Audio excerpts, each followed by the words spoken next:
Sejam bem-vindos, bem-vindas, bem-vindes ao canal. Estamos aqui numa situação atípica, que é um vídeo gravado, é uma coisa que eu não faço há muitos anos, mas dada a necessidade de uma agenda cheia e também de um fuso horário um pouco complicado, a gente tá fazendo o vídeo na versão gravada. E hoje eu tenho o privilégio de conversar com um grande camarada que veio até mim por intermédio do nosso camarada mútuo Galo de Luta, né, Paulo Galo, que é o camarada Ulisses Sioff, que é um camarada que trabalha como entregador no Reino Unido. E por que eu tô falando disso?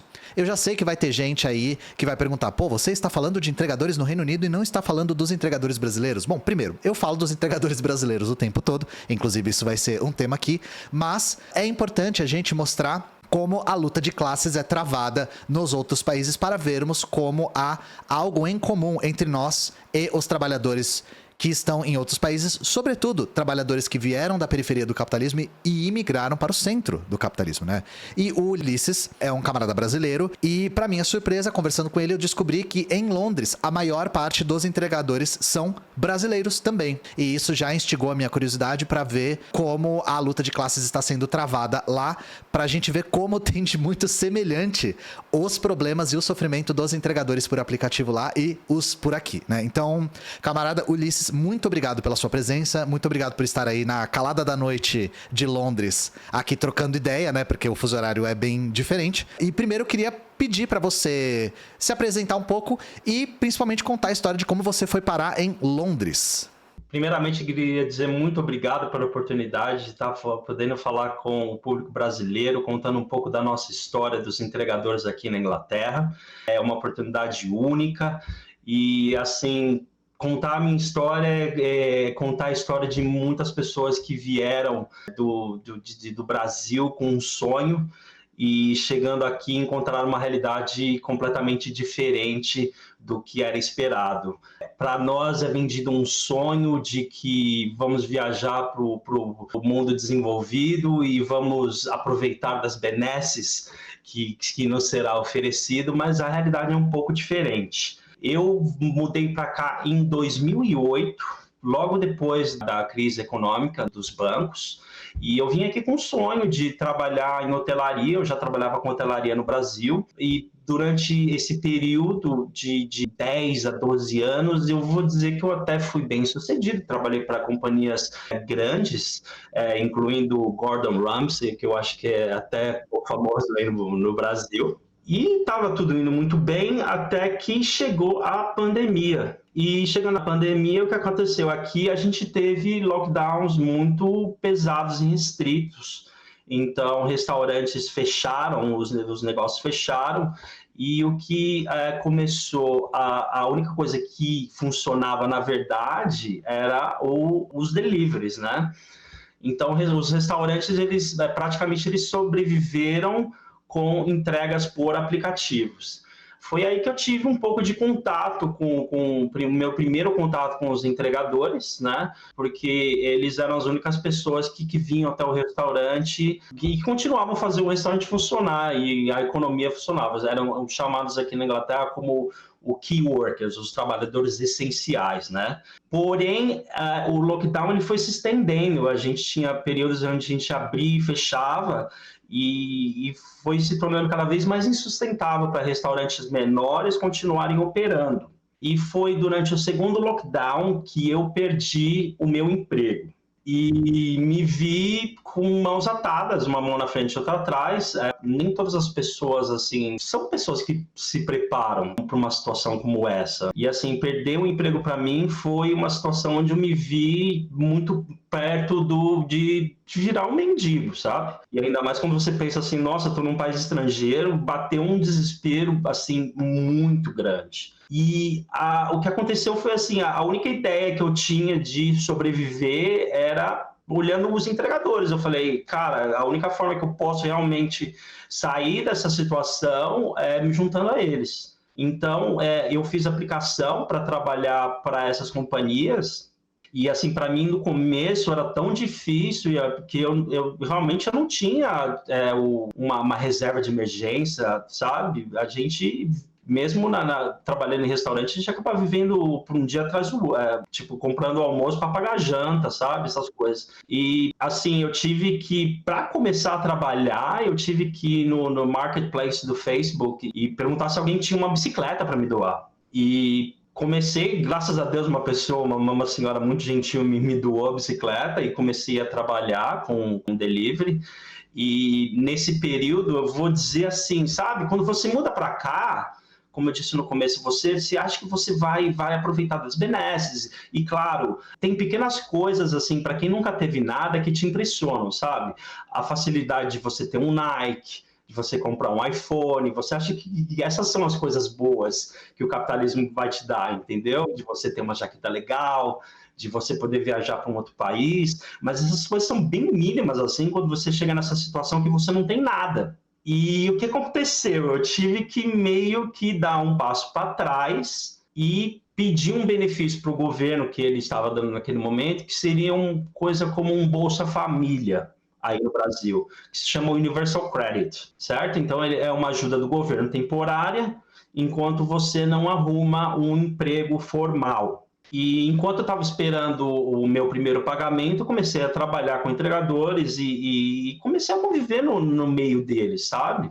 Enquanto você vai esperando uma ordem aqui, outra ali, vamos dizer, no McDonald's, eu ficava ouvindo conversas dos meus colegas que eram um pouco, vamos dizer assim, problemáticas, sabe? E brasileiros, então, né? Brasileiros, Então, tipo, ninguém sabia da minha situação, mas eram conversas do tipo, você vê lá no Brasil, o pessoal do Bolsa Família, do Bolsa Esmola, tudo ladrão, tudo bandido. Nossa, a gente é tudo preguiçosa. E eu ficava pensando, gente do céu, eu tô pedindo Universal Credit, essa gente tá, tipo, falando de mim, sabe? E tem algumas áreas aqui que são áreas mais pobres e a população é predominante imigrante ou pessoas pretas, né? Da Jamaica, da Nigéria. E aí eu ficava ouvindo pessoas falar assim, nossa, eu não gosto de entregar naquela área ali, é cheio de macaco. Eu falava, cara, tipo, meu pai era negro, olha a minha cor, tá ligado? As pessoas, tipo, eles estão falando de mim. E assim, aquela ideia liberal que eu tinha foi meio que caindo por terra, porque eu falei, cara, essas pessoas me odeiam, entendeu? Eu achava que eu fazia parte de um negócio que eu não fui convidado para essa festa. E isso foi me incomodando. E o que é interessante é que quando você é entregador, você tem muito tempo nas mãos. E eu meio que usava esse tempo para ouvir YouTube, ouvir podcast. E eu não sei que, como por mágica, o YouTube começou a me indicar conteúdos como o seu, do tio, do Galãs Feios. Que bom. E aquilo começou a entrar no meu ouvido e soava como ópera, né? Ou mais como punk rock, eu sou uma pessoa que gosta muito de punk. E aquele era punk rock, foi me dando um ódio, foi me dando raiva, mas um ódio direcionado, entendeu? Que eu comecei a entender que a situação que eu tava, tudo que aconteceu na minha vida desde 2008 até 2020, era tudo uma ilusão. E que agora eu estava realmente, não era uma posição de vitimismo, mas era uma posição que eu não tinha o que fazer a não ser me organizar. E eu acho que é importante dizer isso, principalmente para o seu público e para os produtores de conteúdo dos seus companheiros, que o trabalho que vocês fazem não é em vão, porque existem muitas pessoas que, como eu, estavam com uma venda nos olhos e quando encontrou a realidade doeu, e doeu muito. Muito obrigado, inclusive, por dizer que a gente foi importante, né, pra sua radicalização, né? Lembrando que pra nós radical é elogio, né? Porque é tomar as coisas pela raiz. Então, sim, não confundam as palavras, né? Mas é claro, você pegou no conceito-chave que o nosso camarada Galo fala o tempo todo, é organizar o nosso ódio, né? E nesse assunto ainda de organizar, aí eu queria até passar pra próxima pergunta, que é: esse ano, os entregadores se tornaram notícia no Reino Unido todo e essa notícia do Reino Unido chegou até o Brasil, porque se organizou uma greve em fevereiro. Uma coisa que a gente já tinha visto aqui no Brasil, que é o break, e aconteceu em fevereiro. E aí eu queria te fazer uma pergunta a respeito, várias, né, perguntas a respeito dessa greve. A primeira é a primeira greve que você vê acontecer? Quais foram as causas? Como você estava envolvido com ela? Eu queria saber mais dessa greve aí que aconteceu em fevereiro. Foram 2, né, pelo que eu consegui investigar, mas tem uma que foi no Dia dos Namorados, que é um dia que tem bastante movimento nesses aplicativos de entrega de comida, e aí os entregadores organizaram isso. Então eu queria saber um pouco mais da história dessa greve. As greves acontecem desde 2016 aqui. Elas acontecem por períodos, parece meio coisa de Copa do Mundo, de 2 em 2 anos, 3 em 3 anos. Essa greve específica aconteceu porque no ano passado, o sindicato que hoje eu faço parte entrou com uma ação contra uma companhia que se chamava Deliveroo, pedindo que ela reconhecesse os entregadores como trabalhadores. Certo? Só que, como toda a Suprema Corte, eles votaram contra o trabalhador. Então, isso não é uma coisa somente do Brasil, né? Qual foi a alegação? Um ponto-chave que eu acredito que é diferente do Brasil e é importante ressaltar. O fato deles reconhecerem que a gente não é trabalhador é porque existe uma cláusula nessas companhias que se chama substituto. O que o substituto oferece? Então, vamos dizer, eu, Ulisses, como dono da conta, posso colocar uma pessoa, um segundo trabalhador, para ser o substituto, usar a minha conta.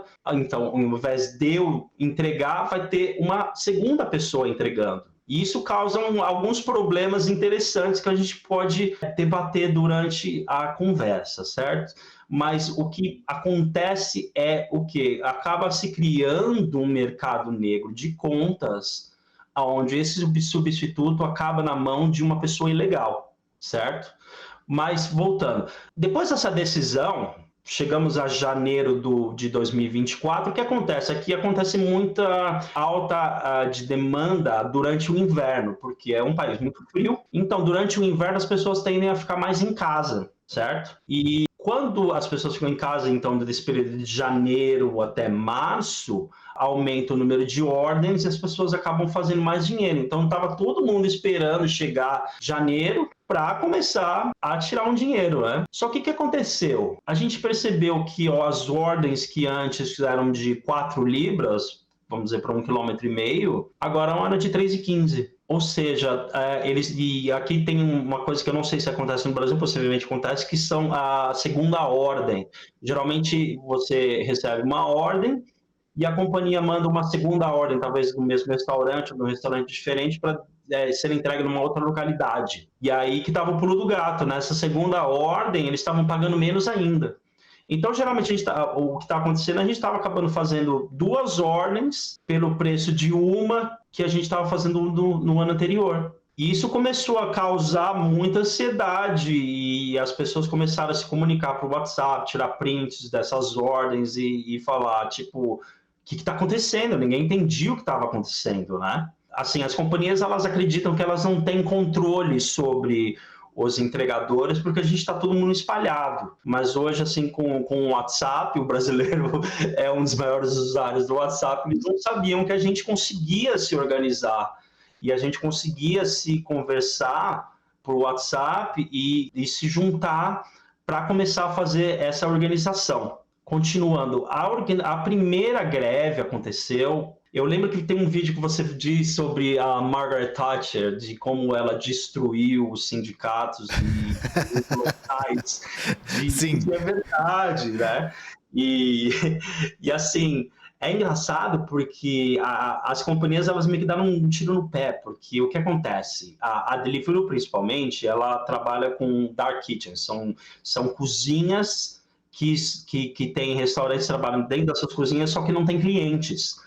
Então, o que acontece? Esses lugares acabam se tornando pontos de encontro dos entregadores, já que a gente fica nesses locais esperando pelas ordens. Ou seja, dali a gente fica conversando. E numa dessas cozinhas, os trabalhadores começaram a se organizar ali e falar assim, cara, a gente precisa fazer alguma coisa a respeito dessa situação, porque não pode ficar assim. E ali se iniciou a ideia de começar a primeira greve.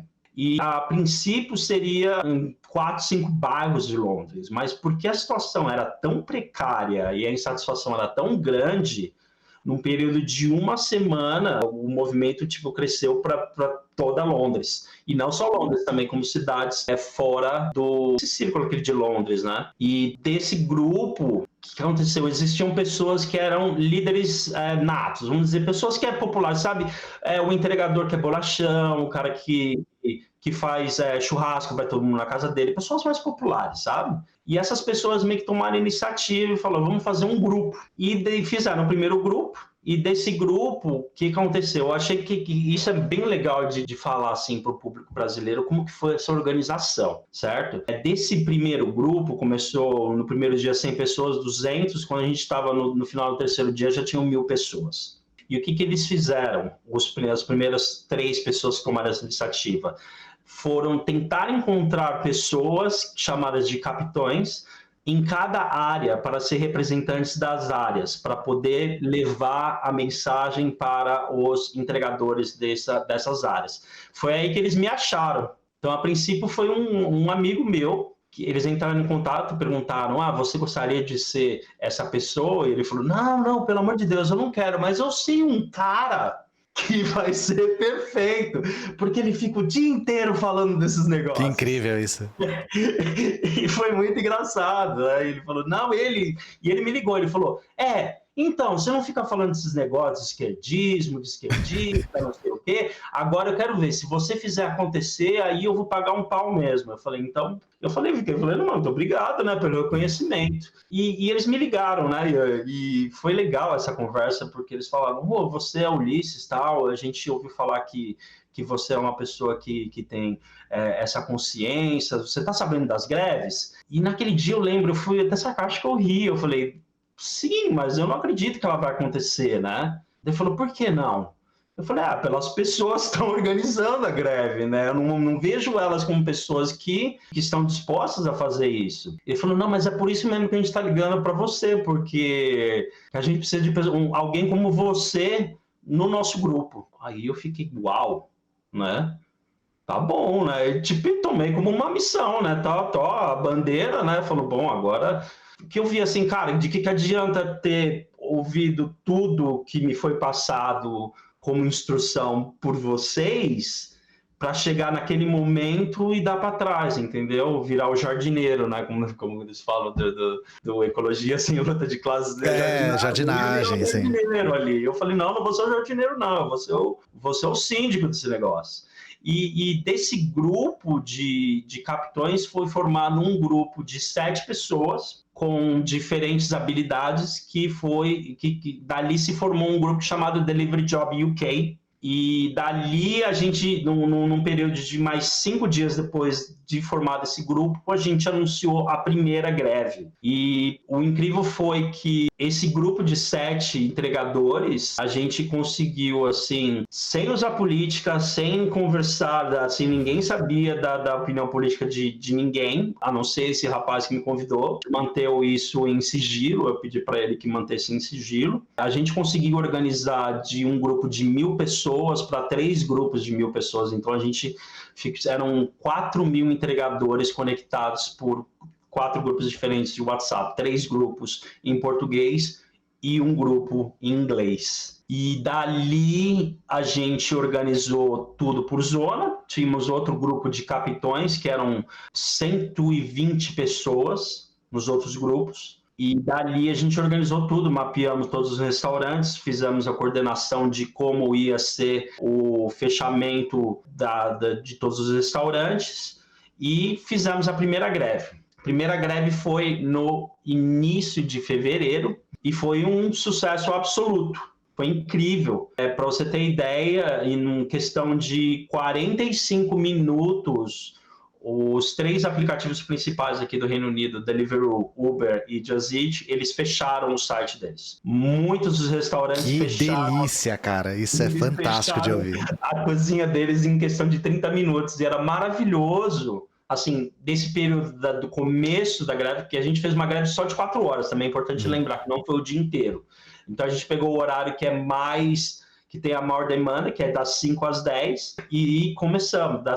Então, das 5 às 6, até eles fecharem o site e os aplicativos, o que aconteceu? Um negócio que todo mundo ficou impressionado.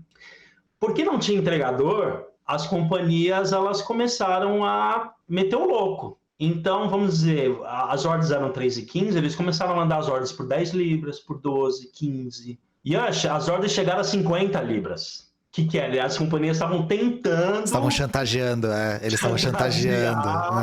Ou ou atrair pessoas que estavam furando a greve para ir tentar coletar essas ordens, né? Só que era muito organizado, eram muitas pessoas e ninguém passava, não tinha como. E virou um caos, e era uma delícia você tá ali no site falando, ó, tal restaurante fechou, McDonald's fechou, KFC fechou, Burger King fechou. Era delicioso de ver que a gente tinha realmente conseguido organizar, e aquele sentimento de tipo, cara, a gente é um monte de pobre louco do Brasil que tá num país estrangeiro, muitas das pessoas ali não conseguem falar a língua, olha o quanto que a gente conseguiu fazer se organizando. Foi um sentimento maravilhoso, foi um sentimento incrível. E daí, vou seguir porque você perguntou, que é a segunda greve, que foi a cereja no bolo. Por quê? A primeira greve foi um sucesso. Causou um estrondo no Twitter, Facebook, todo mundo reclamando, falando o que aconteceu. As empresas elas não acreditavam que a gente teria capacidade de fazer, porque houve greves anteriores, mas nunca com essa força e com essa organização, certo? E o que aconteceu? A gente, depois dessa greve, sentamos e falamos assim, então, o que a gente vai fazer? E assim, eu sou uma pessoa que tem muita sorte agora nesse momento, porque eu tenho a oportunidade de estar na universidade, eu estudo comércio exterior, e eu estava tendo aula exatamente sobre cadeia de suprimento. E eu falei, cara, a melhor forma da gente continuar essa greve é continuar quebrando essa cadeia de suprimento. E estava eu lá no metrô, quando eu olhei assim, sabe, esses comerciais, e tinha um comercial da Deliveroo. Nesse Dia dos Namorados, peça pela Deliveroo e receba em menos de 30 minutos. E eu falei, tá aí. Embora, tipo, seja um dia da semana, era um dia da semana, uma quarta-feira, eu falei, cara, não tem oportunidade melhor. Por quê? Porque eles já estão dizendo que eles têm que eles vão oferecer esse serviço, eles vão entregar. As pessoas já compraram essa ideia. As pessoas se preparam, é um dia especial. Eu fiz até uma pesquisa, tem um site chamado Statista, que é uma das datas mais com maior lucro para negócios, né, para o varejo. E eu falei, cara, essa é uma data perfeita. E a gente chamou a greve para esse dia. Só que o que a gente não esperava é que a mídia ia comprar a nossa ideia. E quando eu digo mídia, eu estou falando da mídia liberal mesmo, de Robert Murdoch, dono da Sky News, veio gente do Financial Times, CNN, veio gente do mundo inteiro querendo saber quem é esse grupo de brasileiro maluco, certo? Muito louco isso. Da mídia liberal abraçar, achei isso muito curioso. É muito curioso também, tipo, pessoas do Financial Times e todas essas pessoas vindo, né? E nesse meio tempo eu gostaria de dizer que houve um novo...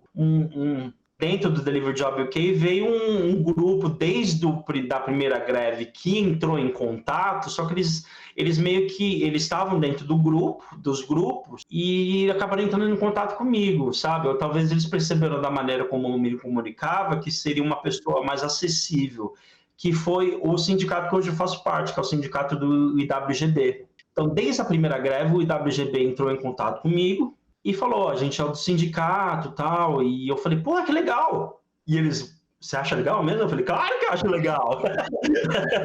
Nossa, eles estão, muito por conta da Thatcher, eles devem estar acostumados com, nossa, sindicato, nossa, é tudo hooligan maluco que fica quebrando coisa na rua. Deve ter, não é só no Brasil isso não, tá, gente? Aqui no Brasil também tem essa coisa de sindicato, lá no Reino Unido tem pra caramba também.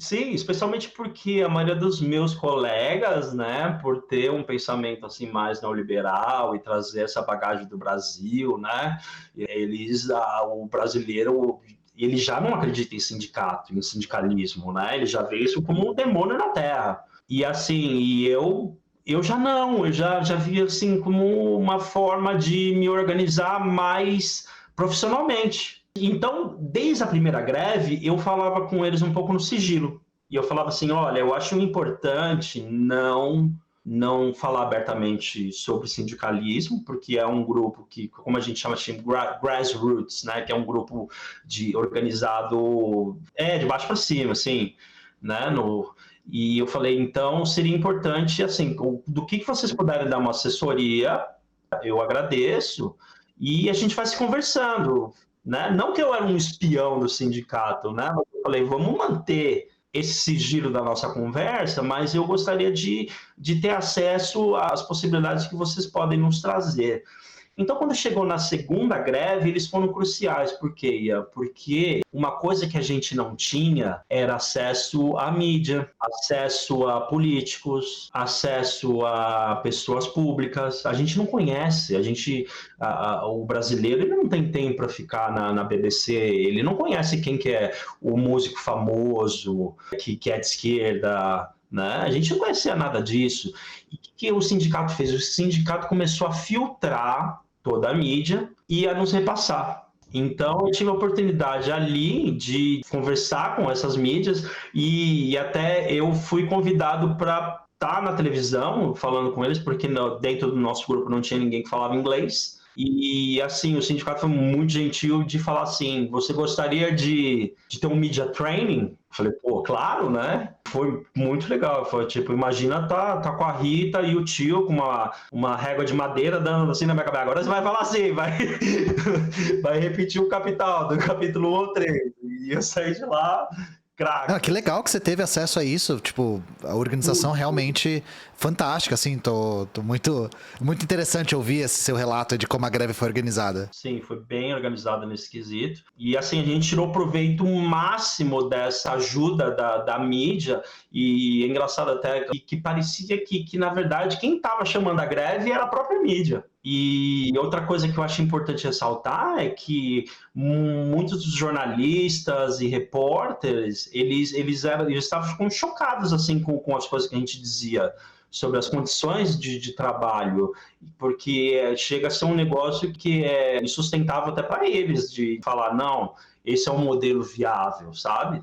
E a gente teve muito apoio da mídia e a segunda greve, embora não tenha sido tão grande quanto a primeira, ela foi um sucesso assim em levar para o público inglês as condições de trabalho que a gente tem que perdurar aqui. Coisas como as pessoas não tinham noção de que a gente ganha por delivery. As pessoas não tinham noção de que a gente tem que pagar os nossos próprios custos. Assim, uma coisa que eu acho que você conseguiria explicar muito melhor, a gente está numa condição, acho que Marx diz sobre o trabalho vivo, o trabalho morto, né? O entregador, ele é responsável por todo o trabalho morto também, né? Porque a gente tem que colocar nossa moto, Sim, é muito interessante isso que você está falando, de o entregador, ele tem que arcar com os custos de parte do capital constante, na verdade, que é o maquinário. Então a moto é sua, a manutenção da moto é sua. A gasolina é você que paga. Isso tudo foi transferido para o ônus do trabalhador. É uma das formas de reduzir custos também. Então é exatamente isso, uma das coisas que o Marx disse, e que nessa economia que aí no Reino Unido chamam de gig economy, né? Economia feita por demanda, é uma coisa que a tecnologia conseguiu trazer. Transferência de capital constante para o ônus do trabalhador. Exatamente.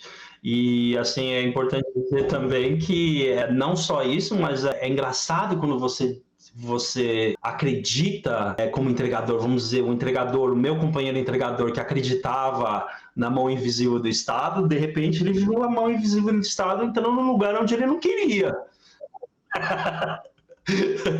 E isso causou uma união, assim, entre todos nós, né? E isso tem uma causa também porque, lendo os artigos sobre o que estava acontecendo aí em Londres, aconteceu uma dinâmica que é muito comum com essa economia também de megacorporações, principalmente do setor da tecnologia, que é o estabelecimento de monopólios. Então, no começo, a Deliveroo, que é basicamente o iFood, que tem aí, né? Porque a gente tem dois grandes aqui, que é o iFood e o Rappi. O Uber Eats saiu daqui. Então temos dois, basicamente. A Deliveroo operou por muitos anos em prejuízo para estabelecimento de monopólio. Então, no começo, pros entregadores, o valor pago era maior. O que criava a ilusão de autonomia, de faça você mesmo, de receba o quanto você trabalha. Só que uma vez que esse monopólio é estabelecido, aí os valores vão caindo, caindo, caindo. E se não há mobilização, eles vão cair até o limite da reprodução da vida da pessoa, né? E é isso que vocês mesmos testemunharam em fevereiro, quando os valores ficaram escancaradamente menores do que deveriam ser, né? Exatamente. Muitas pessoas acreditam que eles são os seus próprios patrões. Mas, na verdade, o seu patrão são as suas contas. E as contas continuam vindo. E quando você diz monopólio, tem algo que eu não sei se está acontecendo no Brasil, que é algo ainda mais gritante, que é o seguinte: essa empresa Deliveroo, ela fez um partnership, uma imersão junto com a Amazon. E hoje, ela se uniu à Amazon, né? Exatamente. Então, o que acontece? As pessoas hoje, elas podem receber um delivery, uma entrega gratuita, se elas fizerem parte do Prime. Nossa, ainda não. Nossa, não fala muito. Nossa, não dá essa ideia pro iFood, cara. Meu Deus. Vira essa boca pra lá, eu vou editar isso do vídeo só pra não dar essa ideia. Puta merda. Que pesadelo, cara. Agora, outra coisa que eu acho importante dizer é que a luta não é somente dos entregadores. Durante a primeira e a segunda greve, a gente teve muito apoio dos restaurantes menores. Eles chegavam na gente, quando a gente ia entregar, eles falavam: cara, o que vocês estão fazendo é muito foda. E eles começavam a contar a história deles, cara. Eles falavam: essas companhias são filha do... Porque o que acontece? A mesma coisa que acontece com a diminuição das nossas taxas de entrega, eles fazem com o aumento da taxa para o restaurante se afiliar à plataforma. Ou seja, então no começo era 10% do bruto. Na virada do ano, alguns restaurantes menores estavam pagando 30%. Então, eu estava conversando com um senhor já, um senhor que podia ser avô de qualquer um aí que está assistindo, sabe? Um senhor que tinha um restaurante do Fish and Chips, que é peixe com batata, que é bem popular aqui, e ele falava: menino, você tem que entender um negócio, não dá para vender muito por dia, sabe? Então, vamos dizer, se eu ganho 1.000, eu tenho que pagar luz, água, funcionário, mas esses 1.300 vão para Deliveroo e eu não tenho escolha. Se eu não tiver na plataforma, eu não vendo. Eu tenho que estar. E eu tinha o meu vizinho que vende sushi, ele falou a mesma coisa. Ele falou: cara, você acredita que eu estava falando com o meu contador e meu contador falou: você sabia que você pagou 15 mil libras ano passado para Deliveroo? E ele: o quê? E você vê, isso tipo, é um dinheiro que o empreendedor, vamos falar numa maneira que a direita entende, o empreendedor, esse capitalismo, ele não beneficia o pequeno. Não, o capitalismo é um rolo compressor de pequenos empresários, é um negócio... E isso que você está falando, Ulisses, é interessante, porque isso que esse tiozinho falou é de... Se eu não estiver no aplicativo, eu não vendo, tem nome, cercamento. Sim. É a mesma coisa que um texto clássico do Marx falando que agora as florestas eram propriedade privada e quem ia lá pegar madeira tem que pagar.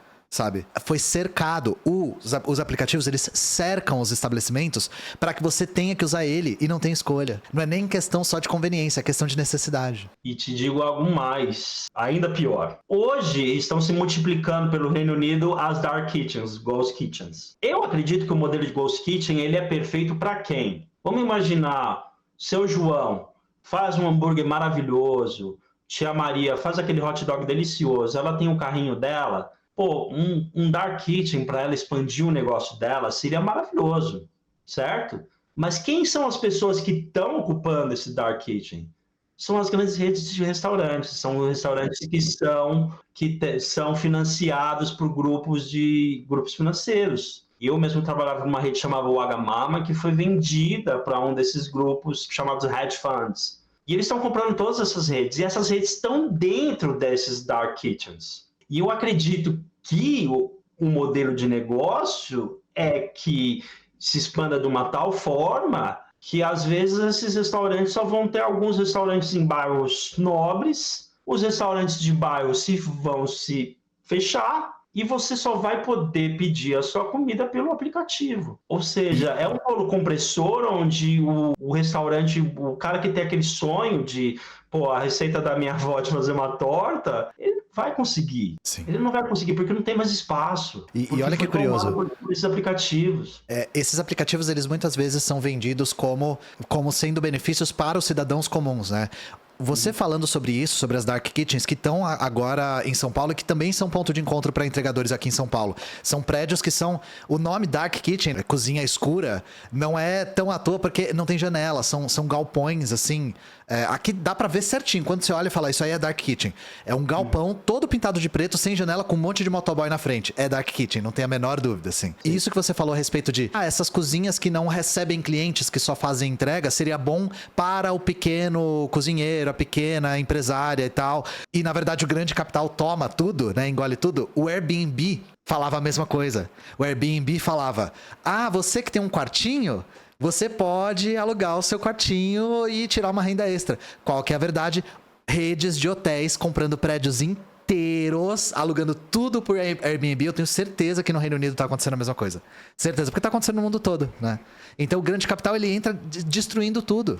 Ele entra quebrando os pequenos e se tornando monopólio. É isso que a gente tá vendo agora, né? Exatamente. Existem cidades aqui no Reino Unido, à beira do mar, que as pessoas já não conseguem mais alugar casa aqui. Já virou tudo Airbnb e elas têm que se mudar para outra cidade, porque elas já não conseguem mais viver nessa casa, porque não vale mais a pena para a pessoa alugar uma casa, porque vale mais a pena colocar no Airbnb. E aí, Ulisses, eu queria te perguntar algumas coisas a respeito das diferenças entre o Brasil e o Reino Unido nos aplicativos de entrega. Então, eu queria te perguntar 3 coisas que eu identifiquei como sendo diferenças. A primeira é a xenofobia. Porque a maior parte dos entregadores são brasileiros, turcos, paquistaneses. Então, a xenofobia é um fator. Outro fator é o tratamento da polícia. A polícia literalmente persegue os entregadores. E o terceiro, você já mencionou de passagem, que é o aluguel de contas. Então vamos conversar um pouco sobre essas diferenças para a galera entender como os problemas, para além de você tem que arcar com os custos da moto, o risco do trânsito, o preço baixo, o valor baixo das entregas, que são coisas que a gente vive aqui também, tem esses elementos diferentes, e aí eu queria discutir com você. Então, primeiro, né, xenofobia. Como é que é a xenofobia com os entregadores, principalmente em Londres, que se diz uma cidade cosmopolita, e com esse crescimento da extrema-direita que a gente viu agora com as eleições para o Parlamento Europeu, né, que provavelmente você acompanhou também. Sim, a xenofobia é muito grande aqui. Eu poderia dizer assim, quando a gente estava fazendo as greves, toda a reportagem que saía sobre a nossa greve, se você fosse na seção de comentários, você que está aí no Brasil e quer checar, coloca sobre a greve aqui, você vai ver na seção de comentários.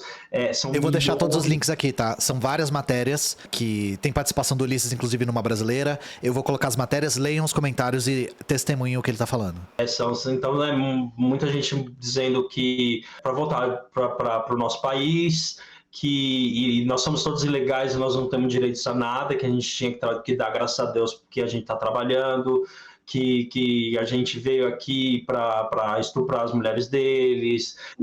E assim, existem... A Inglaterra, no começo há uns 10 anos atrás, quando eu cheguei, ela combateu efetivamente a extrema-direita. Existiam 2 grupos aqui, um deles é o EDL, que era do Tommy Robbins, e um outro que chamava Britain First. Os líderes desses 2 movimentos, eles foram presos, né, por discurso de ódio, mas assim, as pessoas que apoiam esses movimentos, eles ainda estão presentes, né? Então, quando teve o Black Lives Matter e agora recentemente com os protestos pró-Palestina, esses grupos estão crescendo mais ainda, né? Eles são bem vocais e eles são bem atuantes.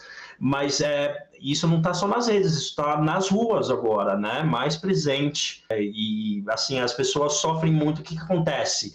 A gente entregador, às vezes, vai entregar numa área um pouco mais pobre, certo? Então, a gente entende que quando é uma área mais pobre, as pessoas têm menos cultura ou têm menos acesso a imigrantes, a conhecer imigrantes, certo? Ou, às vezes, eles veem o imigrante como uma pessoa que vai tomar a oportunidade deles. Então, a gente é muito atacado por garotos, né, que são chamados chavs. É um termo bem pejorativo, mas são garotos, grupos de garotos, né, que atacam qualquer tipo de imigrante. Então, às vezes você está entregando, eles jogam ovos, eles roubam as nossas motos. Meu Deus. Você vê, o maior número de roubo não é para crime, para venda, como no Brasil.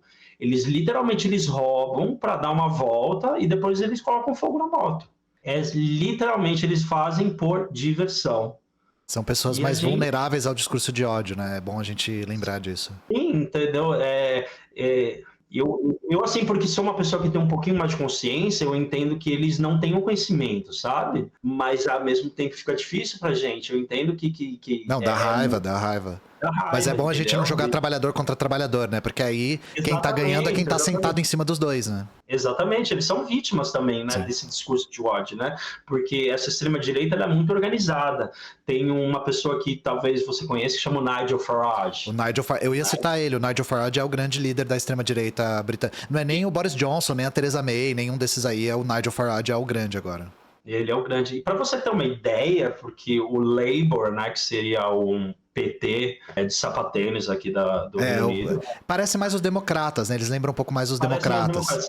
Ele está liderando as eleições e, num ato de desespero, já existe uma parte dos conservadores que querem tirar o Rishi Sunak e trazer o Nigel Farage. Uau! Que surpresa! A direita, entre aspas, moderada, abraçando o fascismo. Nossa, a gente nunca tinha visto isso antes, né? Que surpresa! Ai, meu Deus. E há uma divisão hoje dentro dos conservadores, né? E o que acontece que vai para a sua segunda pergunta. Para evitar que haja esse trazer o Nigel Farage para os conservadores, o Rishi Sunak está dobrando a aposta em cima dos ilegais. E o que acontece? Hoje a gente tem coisas assim que são completamente absurdas. Eles construíram literalmente um barco, que é uma prisão, onde eles estão mandando todas as pessoas que pedem asilo para esse barco. Desse barco, eles vão começar a mandar as pessoas para Ruanda. Eu vi isso, eu vi essa coisa do... Rishi Sunak é o primeiro-ministro do Reino Unido hoje, tá, gente? Só pra gente... E o que acontece, assim, agora que eu estou no sindicato, eu tenho contato com vários grupos sociais e tem muitos grupos anti-imigração. Então, eu estou em alguns grupos que falam assim, o que acontece? Esses imigrantes, essas pessoas asiladas, eles ficam em hotéis. São hotéis bem chinfrim, mas que dão um mínimo básico para as pessoas viverem. E, de repente, chega a polícia de imigração, fecha e estão tirando eles à força para deportarem para Ruanda, né? E então esses grupos já se conectam e falam, olha, eles estão em tal hotel, e daí vai 200, 300 pessoas ali, fura o pneu da polícia, cerca e não deixa eles retirarem esses imigrantes. Isso seria de asilado. Daí você fala, mas o brasileiro ele não pede asilo. Pede. O que acontece? O entregador que é preso, às vezes de maneira ilegal, ele acaba mentindo na imigração, dizendo que ele é um asilado político, ou um asilado, vamos dizer, eu tive problema de drogas no Brasil, o PCC está atrás de mim. E ele acaba conseguindo o asilo, né? E aí ele achando que conseguindo esse asilo ele vai ficar aqui, agora ele se tornou vítima, que ele pode ser mandado para Ruanda também. E não só isso, o que aconteceu? Durante a greve, porque a primeira greve também foi muito forte, o que aconteceu? Não sabemos se foi a Deliveroo, imagina, essas companhias entraram em contato com a polícia, então o que aconteceu? Durante a segunda greve, já teve uma presença policial muito grande. Para quê? Para já intimidar o imigrante ilegal a não participar da greve. Outra coisa que aconteceu foi que tinha muita gente que queria furar a greve, né? E a gente não tem controle sobre tudo. Então, tinha muita gente que teve pneu de moto furado, tinha gente que colocou cadeado na moto das outras pessoas. E como forma de revanche, de vingança, essas pessoas ligavam para a imigração e davam o endereço dos irmãos brasileiros. Então, virou irmão. É o famoso dividir para conquistar, gente. Tem trabalhador britânico e imigrante, joga um contra o outro que a gente ganha, né? E funcionou. E até de brasileiro com brasileiro. Brasileiro que tem documento com brasileiro que não tem documento. Entendeu? A gente fala assim, tem brasileiro que consegue o passaporte se sente europeu. E, cara, é verdade isso, né? E funcionou. E isso foi o que aconteceu. Por isso que a segunda greve já foi um pouco menor, porque no período da primeira para a segunda começou a acontecer muitos, que eles chamam de immigration raid, que era a imigração indo ao McDonald's, fechando tudo e prendendo todo mundo que era ilegal. A classe dominante reagiu, gente. Reagiu utilizando o Estado, como era esperado. Exatamente. O que acontecia nesses grupos? As pessoas o ilegal que estava com a gente a princípio, ele começou a falar que a greve não estava funcionando porque estava colocando a vida dele em risco. Daí começou a criar-se a greve não está funcionando porque agora está difícil de trabalhar, agora eu tenho medo. E também funcionou, então a polícia estava agindo, protegendo essas companhias. E o que a gente ia dizer? Como que a gente ia proteger essas pessoas? Porque até aquele momento a gente não tinha um sindicato, a gente não era sindicalizado, a gente não tinha advogados. E a gente foi perdendo de credibilidade porque as pessoas estavam sendo presas. E quem era preso falava, pô, a culpa é de vocês. E a gente fala, e ao mesmo tempo o cara que queria ter furado a greve, furado o pneu, fala, pô, vocês são violentos. Vocês querem ganhar tudo na força, na violência, e começou a causar essa divisão, e que vai chegar para a minha terceira resposta sobre o aluguel de contas. O que acontece? A gente pode ter um substituto.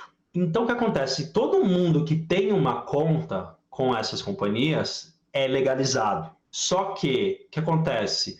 Com a redução das tarifas, você é legalizado, você fala inglês, o que você faz? Você vai arrumar outro emprego. Só que existe a oportunidade de você ganhar um dinheiro com essa conta. Fazendo o quê? Alugando ela para uma pessoa ilegal. E dessa ilegalidade se criou um mercado negro que, vamos dizer, é um mercado de escravos moderno, onde existem pessoas que estão trazendo brasileiros, irmãos brasileiros, numa situação de tráfico humano hoje. Por quê? Vamos lá. Você não aluga só a conta. Vamos dizer, um cara que já pensa num negócio. Por que eu diria que é uma escravidão moderna? Você vai trazer o brasileiro para lá, você já tem alguém que tem agência de viagem, você já ganha ali. Dali ele vai precisar de um lugar para morar. Então você aluga uma casa e subaluga o quarto para ele. Dali você tem que alugar uma moto, porque você não tem documento. Ou você não tem dinheiro para comprar uma moto. Então ele já te aluga a conta com a moto. A hora que você veio, quando você começa a semana, você já está devendo 400 libras. É uma escravidão por dívidas. Por dívidas. E o que a gente meio que falhou durante essas greves? Foi que a gente não conseguiu ver isso, antecipar isso. E isso era uma outra coisa que fez a greve perder momento, é porque existia muitas pessoas que eram escravas desse sistema. Ou seja, quando você chama uma greve na sexta, segunda, terça e quarta, o cara só trabalhou para pagar a dívida. Quando chega na sexta-feira, onde ele vai fazer dinheiro? Ele está desesperado. E a gente meio que não conseguiu ver isso, certo? E essa pessoa, o que ela vai falar? Imagina, assim como eu, essas pessoas vêm com esse pensamento neoliberal de, gente, eu estou no país do primeiro mundo, entendeu? Eu posso ter o iPhone, eu posso ter isso. Ele não quer passar para o irmão dele que está lá que ele falhou. Ele não quer falar. Ninguém quer passar vergonha no Instagram. Você quer mostrar aqui, ó, o Nike que eu comprei. Nossa, tô vencendo na vida, né? Você é louco, né? Ninguém quer ir pro Reino Unido ser escravo, né? Não, você não quer passar essa imagem, entendeu? Então daí, com o negócio da greve, eles começaram também a falar assim, tipo, não, a gente é contra a greve, porque se a gente fizer greve, as companhias vão embora do país. Vão embora pra onde, cara? Isso é a maior imbecilidade, enfim. Ainda mais aqui, porque aonde que uma empresa vai conseguir ter um empregado que é ilegal, que ele depende, ele vai fazer qualquer ordem que você der, porque ele já começou a semana devendo. E é pior, a empresa lava as mãos, porque no registro da empresa tá com uma pessoa legalizada. Sim. Então a empresa consegue escravizar de uma maneira terceirizada e quase legal e isento da responsabilidade dela. É um mundo perfeito pro capitalismo. É perfeito, né? É perfeito, é um negócio perfeito. E o que acontece? O governo lava as mãos, o governo não... Então essas companhias, vamos dizer, muitas delas disseram, não, agora a gente vai fazer reconhecimento facial. Elas não fazem, elas só dizem que vão fazer e não fazem. Não digo que tem que fazer, porque não é nosso problema. Nosso papel como trabalhador e como sindicalista não é discutir o status de ninguém. A gente quer a melhora do trabalho para todos, ilegais e legais. Inclusive é bom a gente salientar que a gente é inclusive contrário a essa ideia de imigrante ilegal, tá, gente?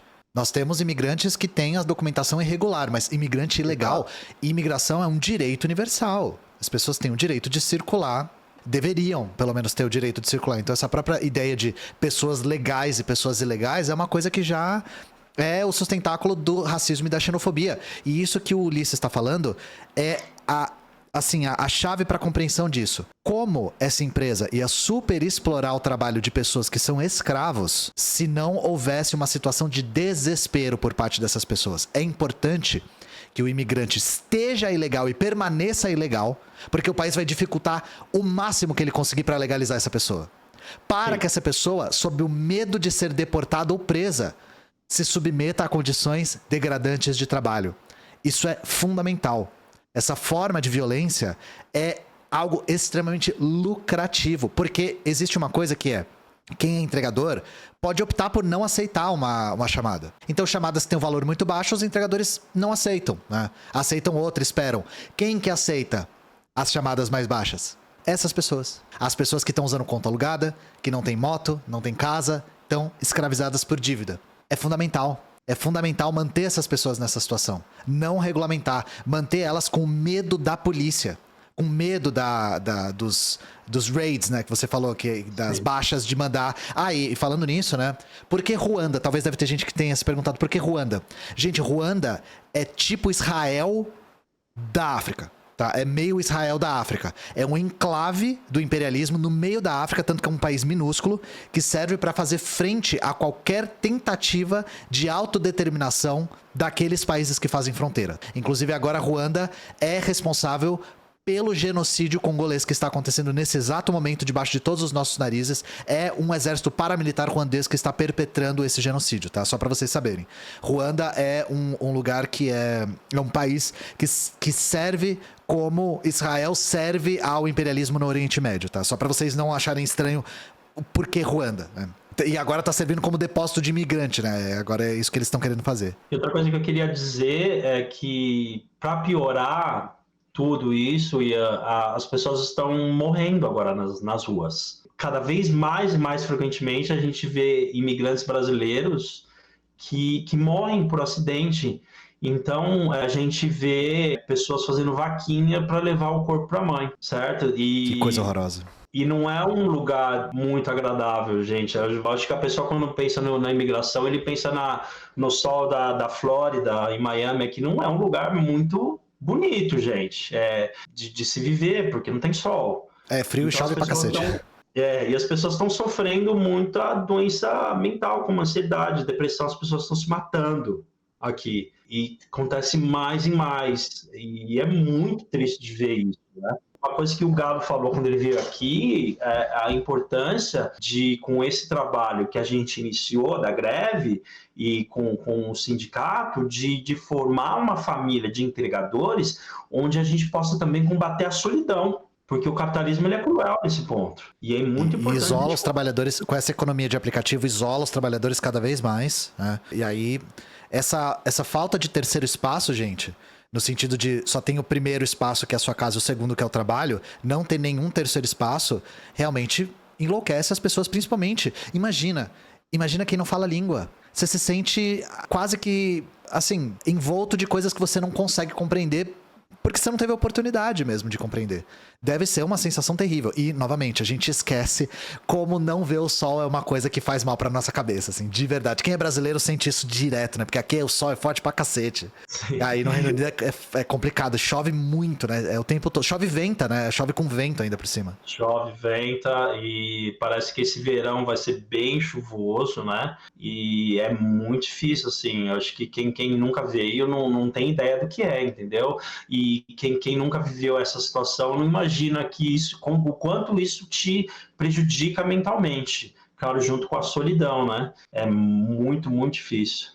E aí eu aproveito para fazer a última pergunta, que é: toda essa experiência que vocês tiveram agora trouxe uma série de questões. Você falou a respeito de como lidar com as pessoas que são legais e que estão em situação irregular, como lidar com os britânicos e os imigrantes de diferentes lugares, como lidar com as pessoas que são de outras regiões que não Londres, como lidar com essas pessoas que estão literalmente em escravidão por dívidas, né? Aí eu te pergunto, talvez você não tenha resposta, mas eu acho isso natural: quais são os próximos passos? O que a gente deve fazer daqui para frente, né, para melhorar esse trabalho? Eu acho que depois de tudo isso que aconteceu, eu tomei um passo e me juntei ao sindicato, certo? E eu acredito que o nosso sindicato, o IWGB, que é um sindicato que é o Independent Workers of Great Britain, já é um sindicato que trabalha com todo mundo que tem trabalhos precarizados, que já... Então a gente tem uma pequena família aqui que entende desses problemas. Então temos cleaners, né, que são limpadores, seguranças de escolas, pessoas que fazem esse trabalho precarizado. Então eu acredito que o passo agora é tentar ocupar a internet, conseguir trazer esses trabalhadores uma mensagem de luz, sabe? De que da mesma forma que hoje eu estou na universidade, porque eu fui nesse caminho escuro, não significa que agora eu não vou virar lanterna para que as outras pessoas tenham luz e consigam chegar onde eu cheguei, entendeu? Então, eu acho que assim, usar essa estrutura que a gente tem de pessoas que estão dispostas a nos ajudar para lutar por coisas como anistia para os entregadores, talvez. Né? Uma coisa que eu discuto muito no sindicato é para que a gente consiga oferecer cursos básicos de inglês para os nossos irmãos entregadores, certo? É que hoje a gente tem, como eu disse, grupos que são anti-immigration rates, que possam dar assessoria jurídica e proteger essas pessoas, para que elas acreditem que existe um sindicato que não é aquela coisa que eles lembram do Brasil, sabe? É um sindicato pequeno, mas de pessoas que são muito amorosas, que têm muita paixão pelo que elas fazem. Foi por isso que eu participo desse sindicato, eu tento trazer pessoas para esse sindicato, e foi um sindicato que o Galo veio e pôde falar com eles, ele conheceu, e ele pode ser também sobre isso, e a gente sente muito orgulho de conseguir, com um pequeno grupo de pessoas, ter feito tanta coisa e ter tido tanto progresso, né? Então, eu acredito que o futuro agora, a gente não sabe, tem rumores de guerra, mas enquanto ela não vem, o meu trabalho, e eu te agradeço muito hoje, é poder tentar se conectar com pessoas pela internet e trazer elas para a nossa pequena casa, porque eu vejo o sindicato é a casa, mas a gente é a família, e fazer essa família crescer, onde as pessoas se sintam protegidas e possam conseguir sentir que elas conseguem ver a luz no fim do túnel.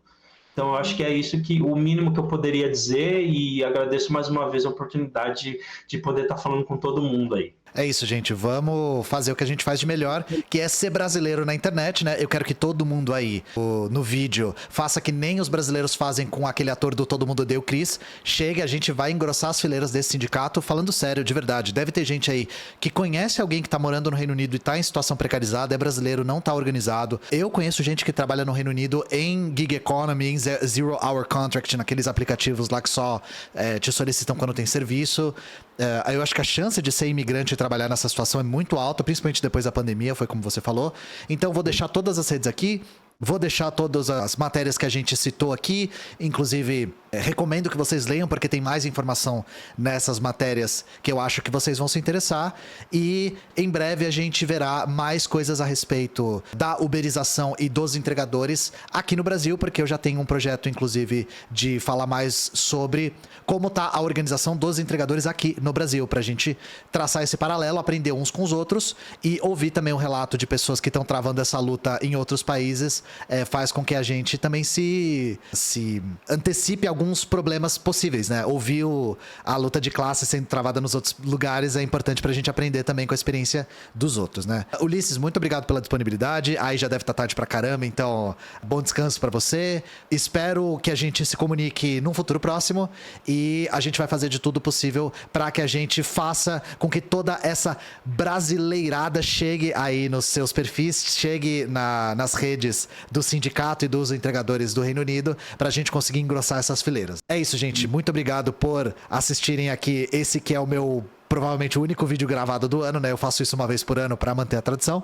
E fiquem bem e um beijo pra todos vocês.